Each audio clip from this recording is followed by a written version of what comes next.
तो भाई आज सुबह उठकर मुंह हाथ धोकर और कपड़े पहनकर और लास्ट में जूते पहनकर भाई हम निकल पड़ते हैं अपने अगले एडवेंचर की ओर।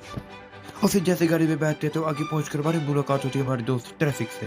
तो उसको बाय बाय करते हुए हम फिर 4 घंटे के बाद हम पहुंच जाते हैं अपने एडवेंचर्स लोकेशन पर। तो देखते हैं कि भाई यहाँ पे तो हुआ था पुल। और भाई फिर इस नदी को पार करने के लिए हम मंगवा लेते हैं बियर ग्रिल से डार्ली इसकी बोट। फिर उसकी बोट में बैठकर करते हम अपनी नदी पार और उसके बाद हो जाती है हमारी ट्रैकिंग शुरू। इस ट्रैकिंग में हमारा साथ दे रहा था हमारा दोस्त बबू मान। और भाई फिर इस व्यू को देखकर और भाई बबू मान का चश्मा पहनकर और सामने शाहरुख खान का पोज मारकर मैं लगा देता हूँ इस व्यू को 4 चांद।